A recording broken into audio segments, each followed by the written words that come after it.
Welcome. My name is Charles Sennett, and I am the Executive Director of the GroundTruth Project and the co-founder of Global Post. I am today's moderator. I wanted to just say that we have an online audience as well as an audience here. I welcome you all, both online and in person. Today's program, Climate Change, Health and Disease Threats. It's an hour long, and it is a collaboration of the forum at the Harvard T.H. Chan School of Public Health and the GroundTruth Project.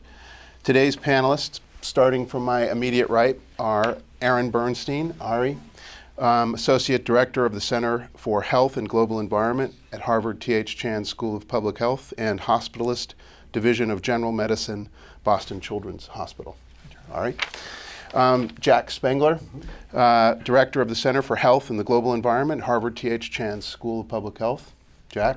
Charlie. And Barry Levy, co-director of a new book, Climate Change and Public Health, an award-winning new book. Also adjunct professor of public health at Tufts Medical School, former president of the American Public Health Association. And the book was just named Environmental Health Book of the Year by the American Journal of Nursing, so congratulations. Joining us remotely is Maria Nira, Director of the Department of Public Health, Environmental, and Social Determinants of Health at the World Health Organization. Maria, welcome. The program is going to include a brief Q&A. You can email questions to the forum at hsph.harvard.edu. You can also participate in a live chat discussion that's happening on the forum site right now. I've just returned from Paris, and by just, I mean I'm still jet lagged. I have just gotten off the plane last night, and it was really an extraordinary moment. I was there for the historic gathering and agreement that was signed on climate change at COP21. We saw delegates from 196 countries who gathered there for truly an historic moment. And it's interesting for me as a journalist who's covered the Middle East for so many years that I keep running into climate as a central issue. I keep hearing about it. You know, I'm more used to talking about Hezbollah and Hamas than health indicators. But now suddenly the talk around the war in Syria is about climate. The talk about the migrations of people is about climate. Specifically, some of our reporting at the GroundTruth Project on global health has been headed up by Marissa Miley, who is our environment and global health editor, and she's here today.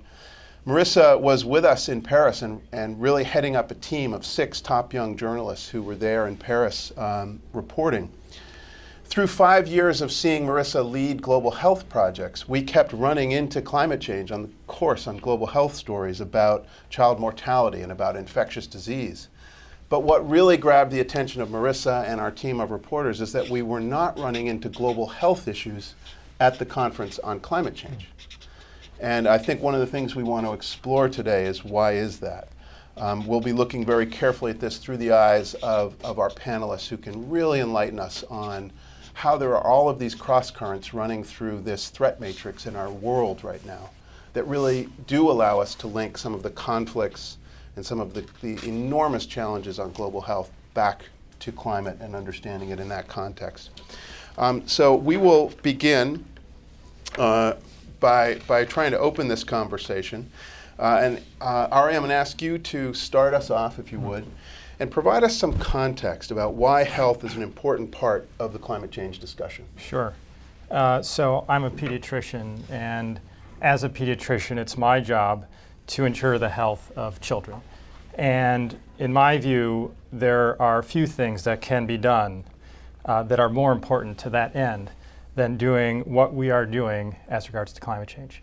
There's really nothing about our health that is not in play when it comes to climate change. The air we breathe, the water we drink, the food we eat, all can be affected through climate change. So air quality, more heat can make ozone more common. It can produce forest fires that produce air pollution. Water scarcity, an immense issue, quite relevant in Syria, as you mentioned, relevant in this country. Food, so with too much heat, not enough water, too much water, hard to grow food. So regardless of what aspect of health you might talk about, climate change matters. And perhaps the most important thing when it comes to climate change and health, though, is that all of these factors, be it extreme heat, droughts, floods, food shortages, are putting pressure on people to move. It's what I call the final common pathway of climate change. All of these effects really do push populations to move. And we know from experience, as you described, that some of the unhealthiest populations on the planet are those that are forced to move against their will. The other side, though, is critically important, though, is that because we're doing something about climate change, we actually stand at the entry point to perhaps the greatest public health intervention ever. Mm-hmm. So we have so much to benefit from our actions to decarbonize our economy. And that's why what happened in Paris makes me so optimistic about what we can do to ensure the healthiest possible future. Okay, thank you, Ari. I'm going to now say, just for a moment, with that really nice introduction for these issues, to say, I want you to feel just for a moment what it was like in Paris, and to really be able to experience that moment of history when the gavel came down.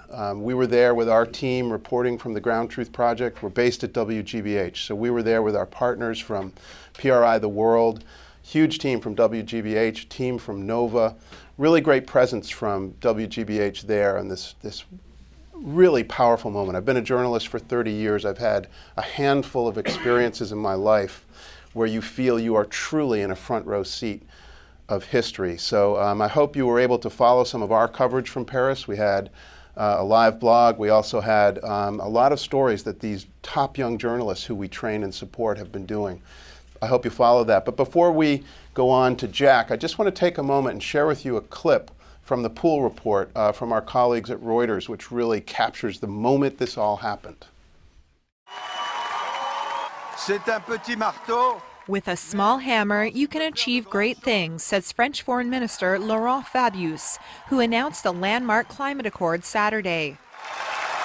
Delegates from almost 200 nations witnessed the historic decision to shift away from fossil fuels, an end to nearly 2 weeks of tense negotiations. And world leaders are hailing the deal as truly global, binding both rich and poor nations to curbing their greenhouse gas emissions. Speaking at the White House, U.S. President Obama said the accord shows what is possible when the world stands as one. This agreement represents the best chance we've had to save the one planet that we've got. The accord aims to limit the rise in global temperatures to less than 2 degrees Celsius. The binding text also contains loose language which could enable countries to offset their own emissions by buying emissions credits from other nations. Some protesters say they question how these countries will be held accountable if they do not achieve their targets. But these delegates say the deal is a victory for the planet and for future generations to enjoy it. Okay, so that gives you a sense of the enormity of the moment and the green gavel, the famous green gavel. It was also an extraordinary opportunity to see the American delegation at work there, Secretary of State John Kerry, very much working the hallways, and we had a chance to catch a glimpse of him in the background, very powerful. But I want to now go to Maria Nira, who will appear on our monitor. She's joining us remotely, as I've said. And Maria, I wanted to just check with you. You know, this was an observation that we had inside the COP, that we were not hearing enough about climate change. We know that WHO did convene a side event, but how does the World Health Organization see COP21, and what generally is the intersection of health and climate change? Thank you, Charlie. And I was one of those privileged to be there as well on the historic moment when everybody was on tears or laughing or feeling that it was an historical moment. And I like very much what Laurent Fabius says on his speech. At one moment he says, this will serve public health. And I think that was one of the most critical moments for us, because it's absolutely true, and one of the panelists already mentioned it. This is a strong agreement for public health, probably one of the biggest we will sign this century, because it's a transformation of our society, and health is one of the important and the stronger arguments for this healthy transformation that we are putting in place here. For us, this is an ambitious agreement.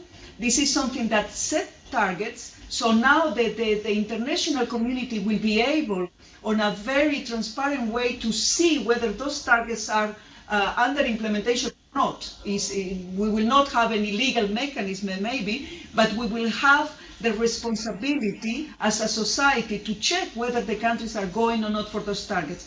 Another important point is that now air pollution is very much under the spot. And for us, you know that this has been one of the stronger arguments we were presenting.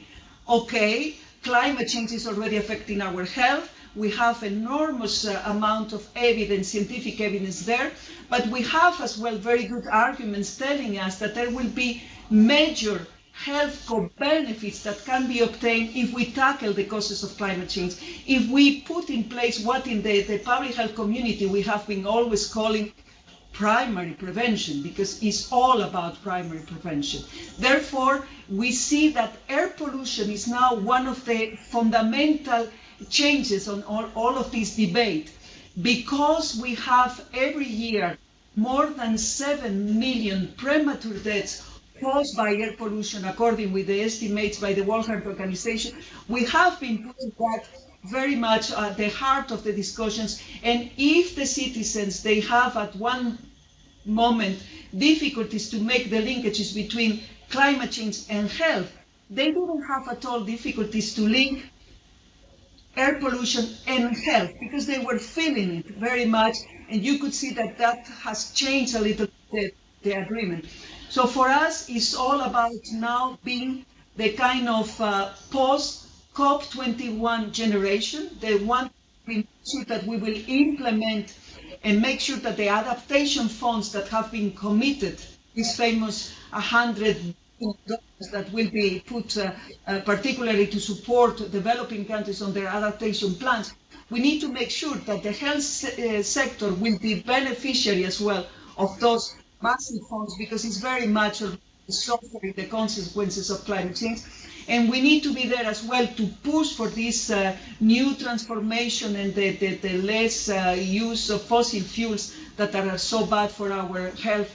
And we will be there as well to monitor the health co-benefits and the great opportunities for health that this treaty might represent. So I think we all be very happy to say Vive la France and be part of this moment. And only the French diplomacy could do something like that. Well, I'm sure that many other fantastic interests speak, and I'm not French, so I'm not appreciative. But it was really a truly miracle, and the Tour Eiffel was there to witness that. So it was a fantastic experience. It was an amazing moment, and thank you, Maria. I think you really captured this feeling as someone who was there and part of history. There was a feeling of Vive la France, of defiance. No one does La Résistance better than the French. And to come off of the terror attacks of November 13th and see France really asserting itself, reconstituting itself, and maybe even emboldening the world to really come together for this agreement might be something some of you might want to touch on.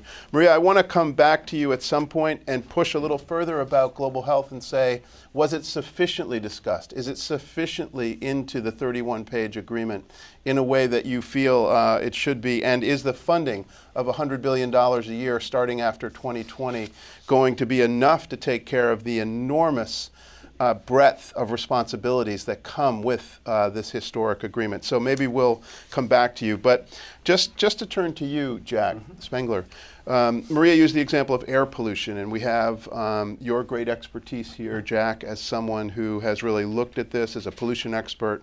Can you tell us a little bit about sort of the underappreciated aspects of air quality, and maybe take us inside these co-benefits that can come with this agreement? Sure, I'd be glad to. In fact, if you show a slide, because Charlie, well, you and Maria were enjoying Paris and doing your work, I'm sure.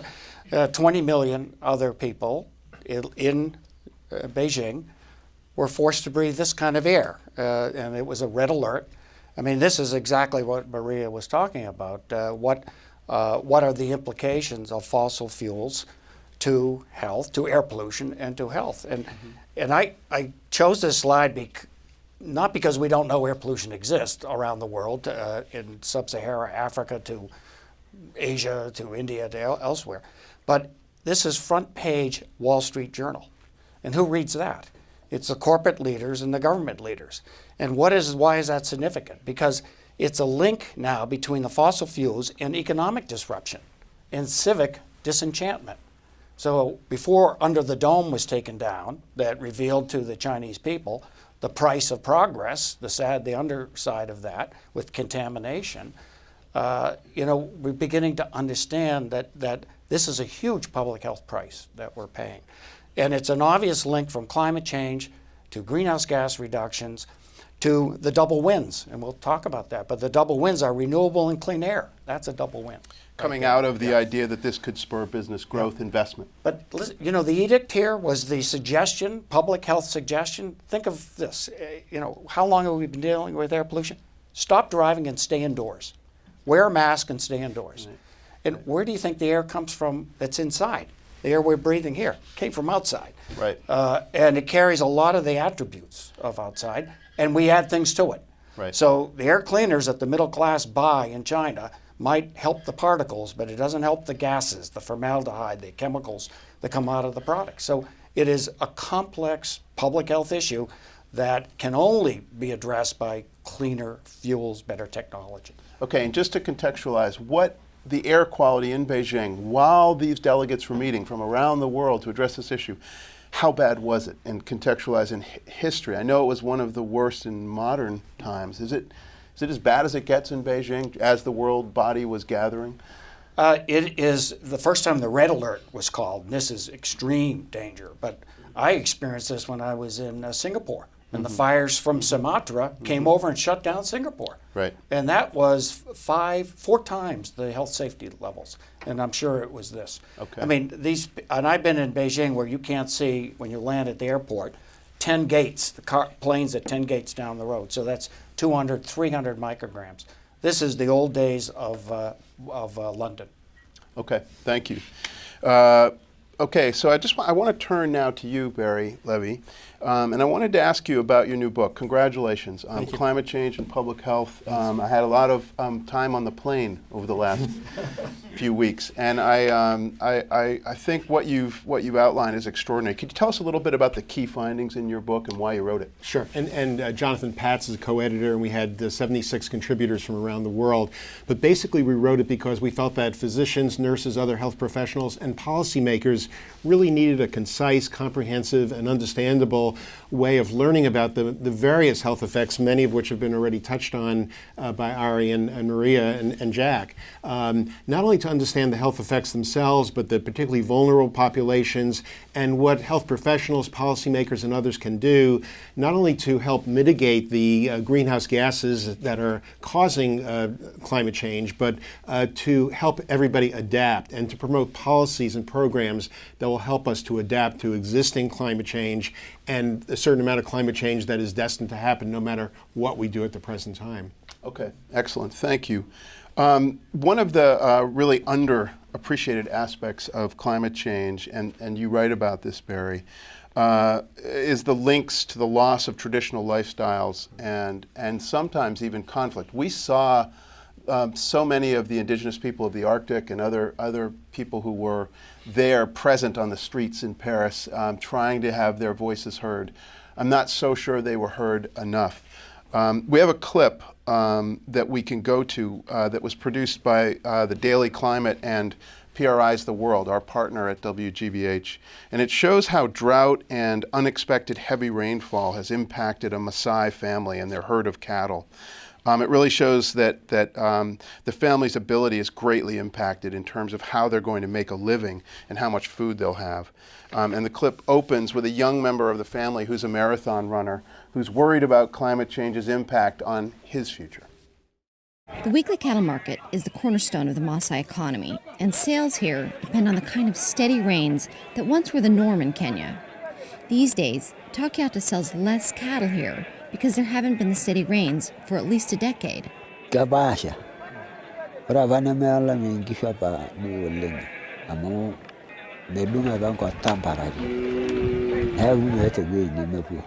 Takiata lost over 50% of his cattle to drought since the early 2000s. Losses like that have a big impact on Maasai families. But it's not just the Maasai economy that's tied to a predictable climate. It's also the culture. And for members of the younger generation, like Taketta's nephew, Johanna, it's more and more challenging to be a pastoralist. You know, now droughts are coming and climate change, so a lot of cows are dying during the droughts, so it's making them to look for the other options. But with the other options, it's often impossible to wear the colorful Maasai attire called the shuka. Johanna certainly can't wear it as a runner, and his brothers and sisters are very westernized as well. So I have a worry that the Maasai culture is really going down. Barry, I want to ask you to just take us a little bit deeper inside this issue and to talk a little bit about climate change and its impact on traditional lifestyles and on conflict. Yes, well, indigenous people, as we saw in the video clip, are tied to the land. They're closely tied. Their food, their shelter, their water is very immediate right there. And climate change is going to adversely affect their lifestyle in many ways. It disrupts their traditional lifestyle, their family structure. It will force many of them to migrate within their own countries and be at risk for many health issues that migrants, displaced people, are at risk for. And it will cause, with increased scarcity of necessities, it will cause more conflict, including violent conflict. And it's pastoralists, like we saw in the video, cattle and sheep farmers, women and children who are especially going to be impacted and are already being impacted by these changes. It not only affects tangible things, but indigenous people are spiritually connected to their land, and so it's affecting that as well, and affecting their mental health and their social cultural health as well. So it is of great concern and a set of problems that are only going to get worse as time goes on. Okay, thanks, Barry.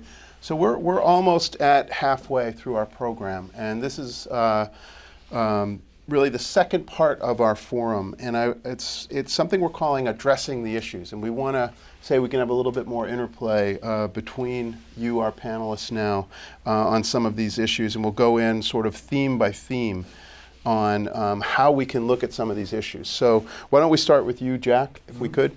Talk a little bit about this idea of building resilient communities.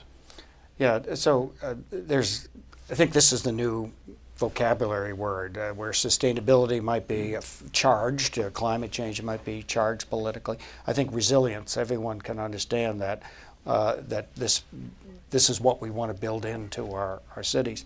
So I think one looks to what our own Cambridge and Boston is doing. It's remarkable. They're looking at projections of excessive rain, heat stress, storm surges, and the models show it doesn't top our dams at the end of the Charles and the Mystic. It comes around it with massive flooding. So now we have the tools to start to say what are the implications. And I think to cross hatch those where our critical infrastructure is and our vulnerable populations are is where civic responsibility steps in. And really, I think we can be prospective about that. But a lot of states and cities aren't doing that. And in fact, I think Hurricane Katrina and Sandy showed how vulnerable our coastal cities are. So I particularly noted, and maybe you saw this in Paris, reports by mayors. Big cities, small city mayors were on the scene. I heard one report, mayors from the Ohio River or Mississippi River joining with other city mayors around big rivers around the world because they recognized their vulnerability. Once their sewer system's knocked out, flooding problems, infrastructure shutdowns. So they recognize the impact at the local level. And I think that's where the action's going to be in the next couple of years. That was very much a part of the discussion in the wings at COP21 was about this sort of bottom-up approach coming from cities, coming from governors, coming from these things. One mayor we spoke with was from a city in the Philippines, and we did a piece yesterday on PRI The World where she was talking about resiliency, and of course it was coming right off of the news of the typhoon that's hit there. And so this feeling of going from a historic moment at a conference right into the reality staring us. That's the Beijing right, thing, too. Beijing during the conference and the typhoon in the immediate aftermath. Thank you, Jack. Ari, I wanted to ask you about one of the other really big topics that we need to sort out and think about more carefully, which is sort of regulation strategies in the aftermath of the COP. This is going to be a big part of whether or not this COP is truly historic. Yeah, so thanks for that. You know, if you look at our current energy systems, which are roughly 80% fossil fuel based, both here in the United States and elsewhere in the world, they face an enormous number of pressures right now. First of all, there's increasing demand. So a large part of the world, we've got about 1 billion people who have no access to electricity. They're going to need energy to develop. So you've got demand. And then, as we've already talked about, you have huge burdens of disease caused by those same energy systems. 7 million people, about 3 million of those from outdoor air pollution, 4 million from indoor air pollution. Water scarcity issues, and so forth and so on. And so we find ourselves caught in what I like to call the energy pickle. We're getting chased by all these factors into how to figure out to move our energy forward. And now with Paris, we push ourselves as a world community in a new direction, which is to add another pressure on, which is decarbonization. So I think the critical lesson of the past is that if we don't put health on the table now, we may wind up in a future energy pickle that is equally as unattractive as the present day one, because the reason we're in this pickle now is because when we chose fossil fuels, we didn't really think about health. And so we're playing catch up. So we have an enormous opportunity, again, not just to decarbonize, but to really think critically about our energy future and what the health dimensions of our energy future look at. You know, Jack talked about mayors who live on rivers. Well, think about where our power comes from today. Almost all of our power plants are on bodies of water. Well, in a world with rising seas, it might not be the best place for us to continue to build power plants. And that's just a simple example. But the point is that we know enough now, because as Jack alluded to, we know enough to be able to think critically about the health dimensions of our energy future. And now is the time.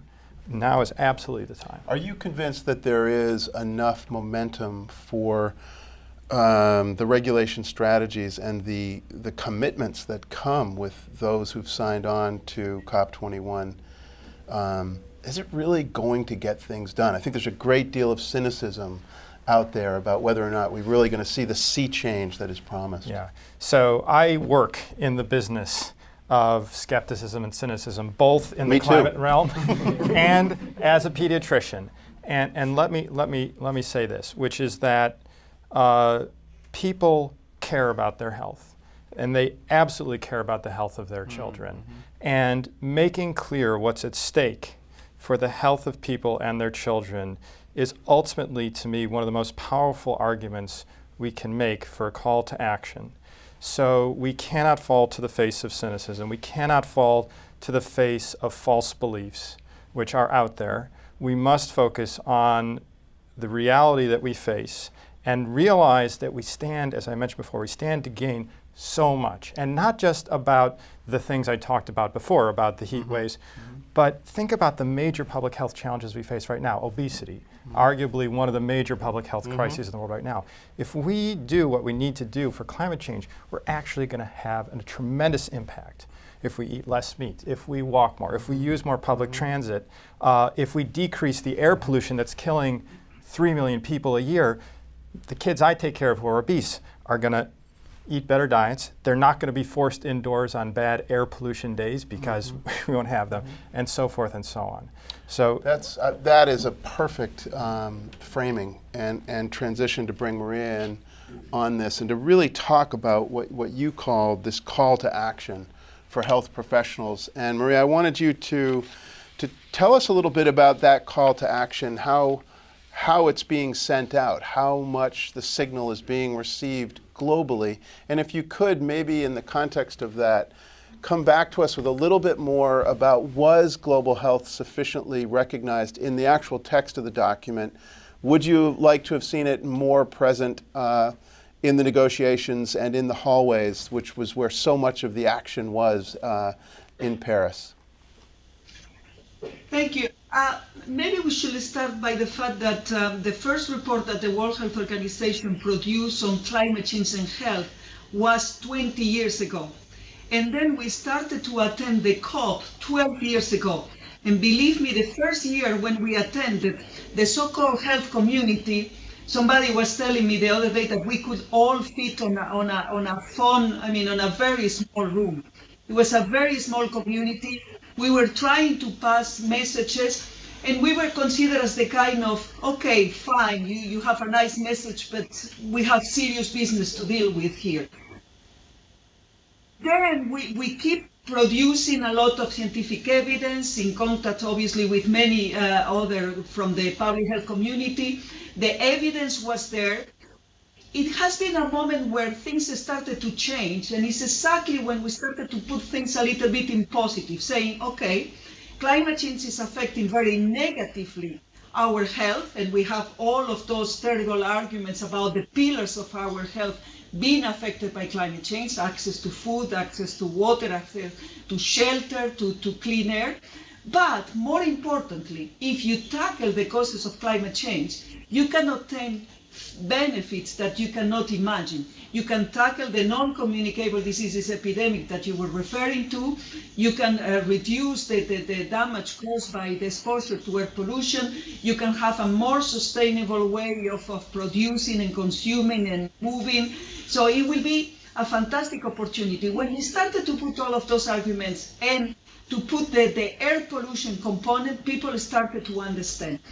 And I think on that, this call for action, urgent call for action that WHO has been pushing in the last months or so, it has been fundamental as well, because we started to have behind that call for action pneumologists talking about asthma, and then people was able to make that connection.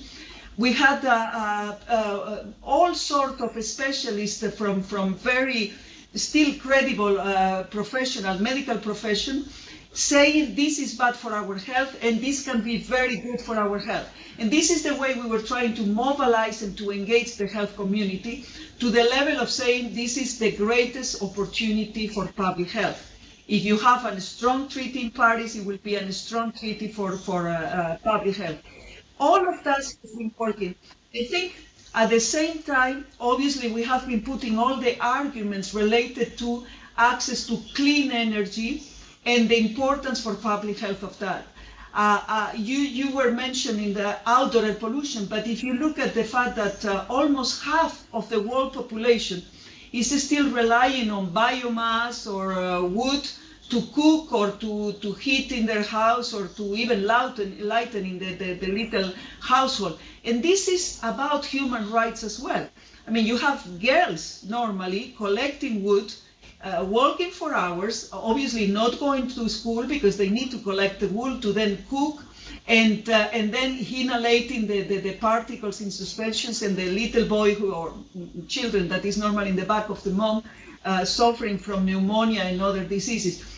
That was really very heavy. So we are not at the level we would like to see health at the treaty, but it's very important to say that right to health, and those are the words, is an overarching concept at the preamble and in the decision agreement. Then there is another 2 references to health. One is on the health co-benefits from mitigation interventions, and another one is on adaptation. So 3 references to health, all very strong. It's important to say as well that the treaty is not mentioning sectorial. I mean, it was an intention to avoid reference to sectorial issues. For instance, our colleagues were working on oceans or energy. They were complaining because it was no reference to agriculture or to forest or to oceans, while in health we have 3 references. It's not all we wanted, and it's not, we are not measuring the success of the treaty by the number of times that health is mentioned, but I think it came very strongly as an argument. And something that's happened in Paris, in the margins of the COP, is very relevant to what you were discussing here. Major Hidalgo from Paris and Major Bloomer, they convened a meeting of 1,000 majors from around the world, recognizing that most of the interventions now for this big transformation and mitigation of climate change and air pollution will be taken at the urban or city level. And this is where now those local leaders will be fundamental in the implementation, because 70% of the greenhouse gases emissions are produced at the urban level, at the city level, and the mayors have a multi-sectorial role so they can really understand the health argument and start to take action there. So that was very relevant as well, and health, the World Health Organization was invited to be present, so it was a good opportunity to Maria, I just want to jump in there and go into one area. Just if you could just give us a little bit more on the area of, particularly of women and children, and the way in which climate change has a disproportionate impact on women and often children. We've talked about children a little bit, but I wanted to go more into the issue of women. We had an amazing group of young journalists working with us in Paris. Of the 6 journalists, 5 were women. All 5 of them felt very strongly that this is one of the more pronounced issues they saw coming in every corner of every meeting they could get and every interview they could get, that we need to think about women in the relationship to their health and the impact of climate change on that health. Can you tell us a little bit more about where is the argument on that now? How do we get that brought more to the fore? One big argument is, just to give you an example, we did a survey in 40 countries in sub-Saharan Africa in healthcare facilities. 40% of those healthcare facilities do not have a reliable source of energy at all, clean or dark or any type of energy. That means that those healthcare facilities cannot help a woman to deliver, for instance, or you have to do it with a kerosene lamp. And I know what I'm talking about because I've been doing it myself in the field. And if you don't have a refrigerator on a healthcare facility, you will have major difficulties to do a proper support to a woman who will be terrified to go to the healthcare facility over the night, because then she might have an added problem because she will be assaulted. The second issue, and it's extremely important for gender, is what I was mentioning before, that almost half of the world population is still cooking like in the Stone Age. On an open fire, you collected wood or vegetal coal or whatever, but you need to collect that, and normally there are the little girls, the ones responsible for cooking and collecting wood, and this is putting very much at risk their capacity to have an education.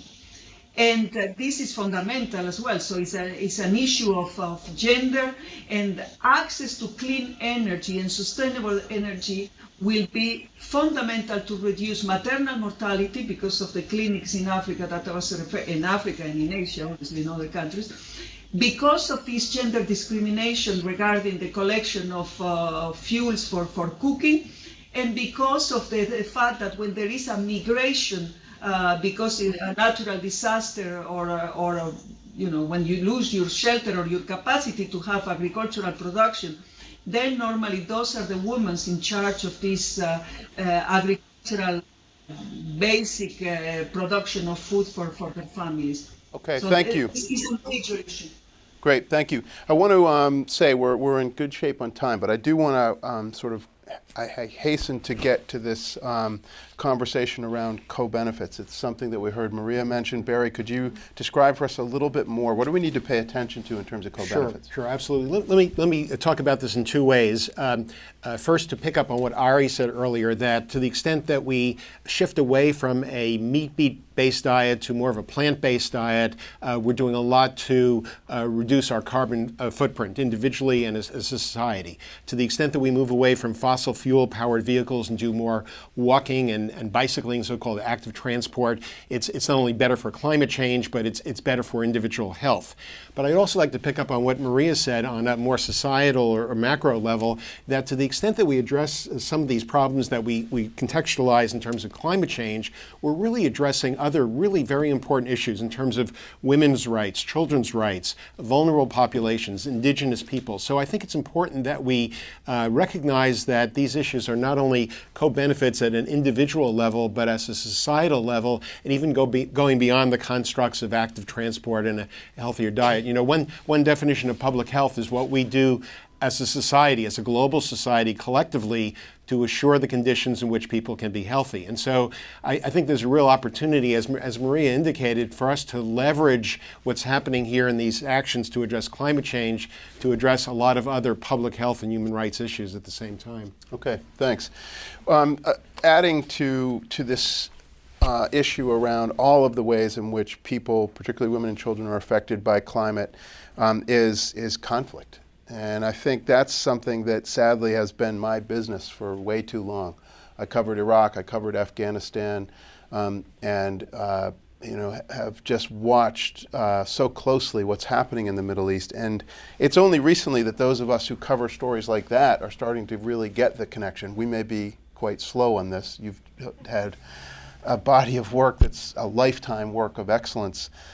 As a journalist, I'd ask you to help us understand collective violence and around resource-based conflicts, and how we as the storytellers need to understand these themes better and have to tell that story better so that we make the through line accurately but powerfully. And I want to jump in, but Ari, do you want to start us off, and Barry, then maybe you can bring it home? Sure. I think that any conflict is going to have a number of different sources, right? You're not usually going to have a conflict that strikes immediately from resource scarcity, although we have seen that. What I will say, though, is that if you look at recent conflicts, we already mentioned what's going on in Syria, many of the uprisings around the Arab Spring, the conflicts that occurred in Somalia a few years ago around a famine.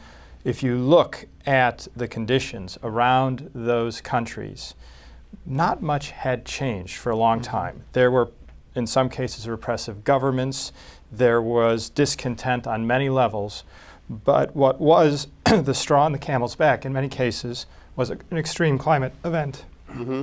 So this becomes this idea of the threat multiplier, right. Looking at climate change in the context of a threat multiplier. Right. And so if we're concerned about refugees in the world today, and that does not just mean people who are forced outside of their countries, but the majority of people who are forced to move are still within their countries for any number of reasons, we cannot ignore the fact that climate change is going to amplify the risk of people being displaced. And as we're witnessing in the world right now, that has never been, and is certainly not today, an issue limited to the countries in which this is happening. The Syrian refugee crisis is very much affecting our country right now, is affecting all of Europe, and this is a paradigm we are going to be facing, I expect, in the decades to come.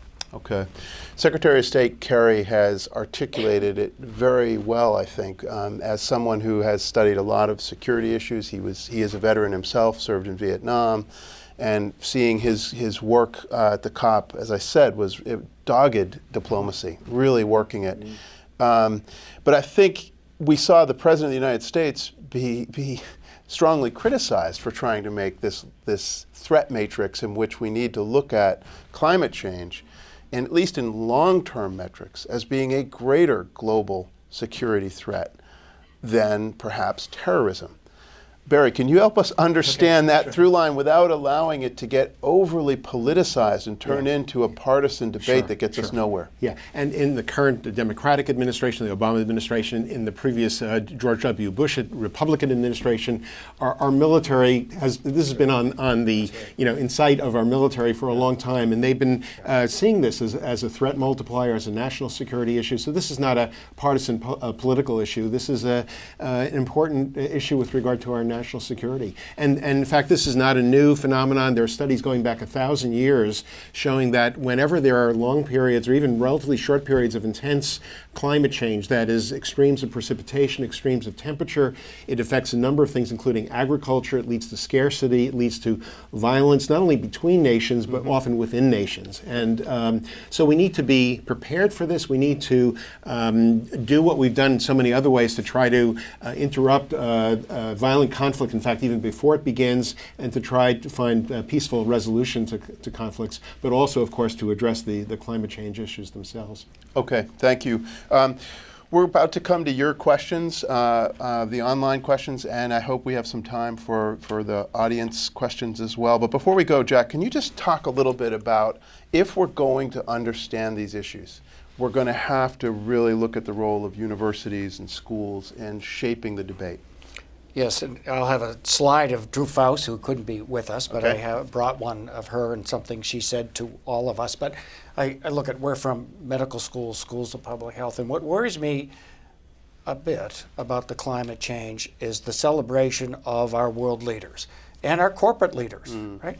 And then it becomes their job or the mayor's job. It doesn't become our job. It doesn't become the audience's job. And this is so critical, and Drew Faust said it well, we're accountable to the future. Universities are accountable to the future.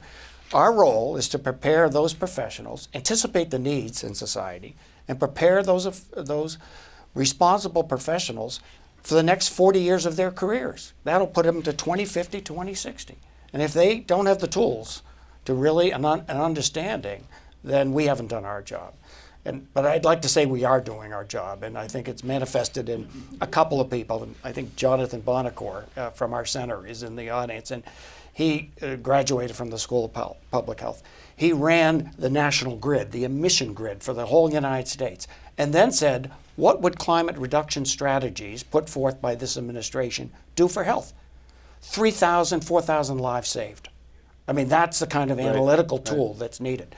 And then one other person, Caitlin Powers, one of my favorite persons on earth, because she worked in Western China in the nomadic populations, indoor air pollution, outdoor issues, and built solar cookers with the women, designed it. And now her NGO is distributing these things worldwide. IKEA is buying thousands of them for refugee camps in sub-Saharan Africa. That's the impact. And do we have a clip that we want to show? Do we have time for that? I don't think we queued it up. I was a little concerned about that. Yeah. Great. So we have the slide here, and just the huge and important role that universities will play. We're going to run short on time, but we're going to have enough time for some questions, and we'll just start off. Lisa, do we have online questions? Yes, we do, and I think just following up on what we were just talking about, here's someone from Panama writing in, Samantha De Leon Satu, National Officer of Public Health at IFMSA Panama. Warm greetings from Panama City. I would like to quickly drop a question. Which do you think are the best ways to engage young medical students and doctors in advocating for mitigation and adaptation strategies for climate change, along the lines of what we were just talking about? That's a great question. And Maria, do you want to jump in on that one? Well, this is a fantastic question because actually they are our leaders of the future and they are the ones who need to drive this healthy transformation. We have this urgent call for action in WHO, and there is an alliance that has been created where we have medical students. The International Association of Federation of Medical Students is part of that movement. As I mentioned at the beginning, we were just a small group of people promoting health into the climate change negotiations, but now the group has expanded a lot, and every year there is this health summit of climate change and health, and I will invite everyone to join that because the students need to play a role. As physicians, and I am a physician myself, we are not here just to treat patients or to take care of their disease. We are here to promote health. And tackling climate change is one of the best ways to promote health and to do primary prevention, which is something that on the medical schools now a little bit is disappearing. We are training our students to be the best possible specialized physicians, but they are losing a little bit this sense of basic public health and primary prevention concept. So they are all very much welcome. Let me just add that as doctors, we need to lead by example as well. We need to prove that in our clinics, in our hospitals, and in our universities, medical universities, we need to reduce our carbon footprint. And this is something feasible. This is something that will help us to reduce costs to be more efficient in terms of energy use and to motivate a lot our community. So there is a whole initiative on that. I don't want to expand, but there is very That's really helpful. Thank you. And do you want to jump in just briefly, because we do have other questions we want to get to, but maybe a quick response? Sure. Just 3 examples of ways to engage medical students. One is have them in their own communities get engaged in preparedness against heat waves, storms, and other disasters.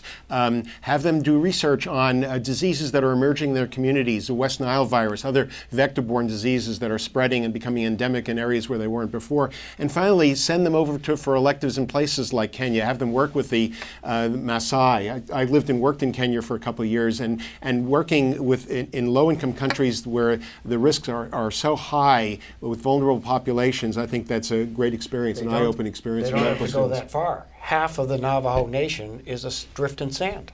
Absolutely. So, right here. Absolutely. And Ari, did you have something you want to I'd make one more suggestion, which is to flip that question on its head. Almost none of the practicing clinicians in the world right now have ever been educated about climate change, and almost every medical student in the world has grown up with it as a first issue on their mind. So we, as the people who are clinicians, need to listen. To the next generation. We need to listen to our students and let them tell us what is important on this, because they, in fact, have been much better educated about this issue in many cases than we have. Okay, thank you. Lisa, do we have other questions? Yes, and we do have a number coming in, so I encourage everyone to go online because our time is short. Great. But we'll take this one. I would like to ask the speakers to address the intersection of our traditional concerns with health equity as framed within the public health community today, and the likely impact of climate-related health threats on low-income and vulnerable populations. The health equity conversation still seems lagging on this, and we have talked a little bit about this. Okay. But One of you want to grab that? I got to throw it to you. You've been teaching this. I mean, I could give you the examples of what Cambridge is doing, and the biggest impact is public housing gets flooded first, and with poor services. So. I would completely agree with the question that the issue of health equity needs to be much more prominent in the conversation about climate change.